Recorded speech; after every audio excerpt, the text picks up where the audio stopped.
తీసుకొస్తే తర్వాత చిరంజీవి మీద 100 కుట్రలు జరిగి బలైపోతే చిరంజీవి ఒక మూర్ఖుడే పవన్ కళ్యాణ్ అంటే. చచ్చిపోయినా సరే నా మాట నేను న్యాయం అన్నప్పుడు దాన్ని తగ్గించుకోవాలి అని ఎంతో కష్టపడి ప్రాణాలకు తెగించి 10 సంవత్సరాల నుంచి పార్టీని నిలబెట్టి ఇవాళ ఒకప్పుడు ఈరోజు జనసేనలో ఉన్నవాళ్ళు ప్రధానమంత్రితో మాట్లాడాలంటే మధ్యలో 10 మంది ఉండేవాళ్ళు. జనసేనలో ఉన్న వ్యక్తి అంటే అనగారి ఉన్న వర్గాల్లో ఉన్న వ్యక్తి ప్రధానమంత్రితో మాట్లాడాలంటే మధ్యలో 10 మంది నుంచున్నాడు వరుసనే. ముందు ఈ 10 మంది ఇష్టపడితేనే మనం వెళ్ళి ప్రధానితో మాట్లాడాలి. కానీ ఇవాళ ప్రధాని వస్తేనే పవన్ కళ్యాణ్ ఉన్నాడో లేదో చూడండి. అక్కడ మొన్న హైదరాబాద్ వచ్చి కూడా పవన్ కళ్యాణ్ వస్తేనే నేను ఆ గ్రౌండ్లోకి వస్తా అంటే ఒక ప్రధానితో డైరెక్ట్గా మాట్లాడగలిగే వ్యక్తి ఈరోజు జనసేనలో తయారయ్యాడు. కాబట్టి అతని మూలంగా ఎంతో బెనిఫిట్ ఉండిద్ది ఉపయోగించుకుంటే.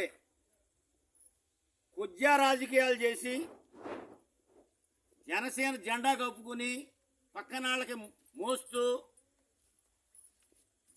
జనాలను బలి చేయకుండా పవన్ కళ్యాణ్ చెప్పే విధంగా మనం ఉంటే 2 లడ్డు తిన్నాం, లేకపోతే 1 లడ్డునే 4 పంచుకున్నాం.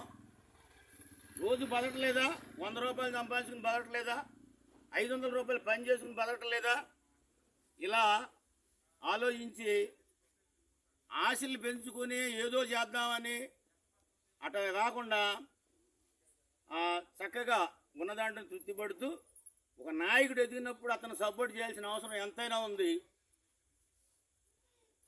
అలా ఆలోచించినప్పుడు పాపం బాసరా గారు చిరంజీవి టైంలోనే ప్రజారాజ్యం టైంలోనే బోల్డ్ అంత ఖర్చు పెట్టి ఉన్న దాంట్లోనే బోల్డ్ అంత అంటే ఇవాళ నేను ఇక్కడ రాపోయినా సరిపోద్ది. ఎందుకు వచ్చాను? ఒక కాలేజీ లెక్చర్గా నేను పాఠం చెప్పుకోవచ్చు, ఏదో నాకున్న పొలాలు చూసుకోవచ్చు.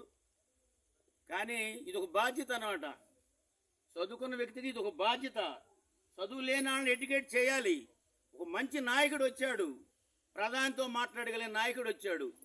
ఒకప్పుడు ఈ యార్డు పదవి రావాలంటే అసలు ఎంత తపస్సు దాచబోయాల్సి వచ్చిందో. యార్డు చైర్మన్ పదవి రావాలంటే ఎమ్మెల్యే పదవి కన్నా ఎక్కువ పైరసీలు జరిగినాయి ఆ రోజుల్లో. ఇవాళ పవన్ కళ్యాణ్ చూసే మనకి చైర్మన్ పదవి ఇచ్చారు. మనకున్న దాంట్లో మనం ఇట్లా నలుగురు గురించి మాట్లాడుకోవడమే సన్మానం. సన్మానం అంటే ఓ భయంకరమైన ఏదో చేయాల్సిన అవసరం లేదు. డీజేలు పెట్టక్కర్లా, మనం ఇవన్నీ చేయక్కర్లా. మన ఇళ్లలో వాళ్ళు మనం కూర్చుని మాట్లాడుకుని దాన్ని గుర్తిస్తే చాలు, ఒక పూలదండ ఎత్తే చాలు.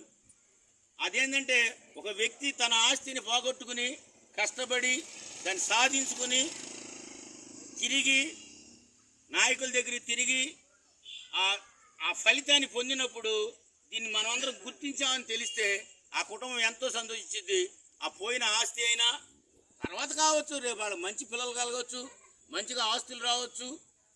దాన్ని పవన్ కళ్యాణ్ ఏదో రకంగా సాయం చేయొచ్చు. ఏదో ఒక లేయర్లో పవన్ కళ్యాణ్ చేయక్కర్లా, ఎమ్మెల్యే ఏం చేయొచ్చు, మండల ప్రెసిడెంట్ ఏం చేయొచ్చు.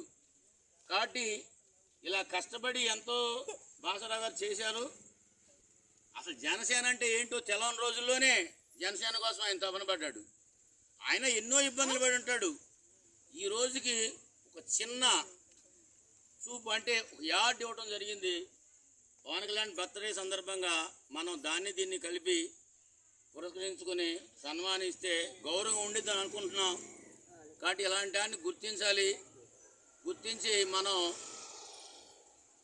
జాగ్రత్తగా మాట్లాడి చక్కగా వాళ్ళని ఐడెంటిఫై చేసి వాళ్ళ ద్వారా మనకు కూడా బెనిఫిట్స్ ఉంటాయి. తర్వాత ఇవాళ సమాజం ఎట్టుంది, పక్కన అసముద్రుడితే ఊరిని దోసుకుని దోసుకుంటానికి సిద్ధపడిపోయారు. ఒకప్పుడన్నా అయితే ఇప్పుడుగో జరిగేది అన్యాయం న్యాయం అనేది. ఇవాళ ఇమ్మీడియట్గా అసలు కాలు తీసి కాలేసి లోపే దోసుకుంటున్నారు. కానీ మన కుటుంబం ఒక్కటే కాదు. ఫలితంగా నేను చెప్పేది అంటే ఒక కుటుంబంలో ఒక మంచి వ్యక్తి పుట్టడం ఎంతో గొప్ప, ఒక ఊళ్ళో ఒక మంచి వ్యక్తి పుట్టడం అంతకన్నా గొప్ప, ఒక మండలంలో పుట్టడం అంతకన్నా గొప్ప, ఒక జాతిలో పుట్టడం ఒక మంచి వ్యక్తి, ప్రధానితో మాట్లాడగలిగిన వ్యక్తి, ఆయనతో సంబంధాలను ఇచ్చిన గౌరవించాలని కోరుకుంటూ ఈ అవకాశం ఇచ్చినందుకు మీ అందరికీ కృతజ్ఞతలు.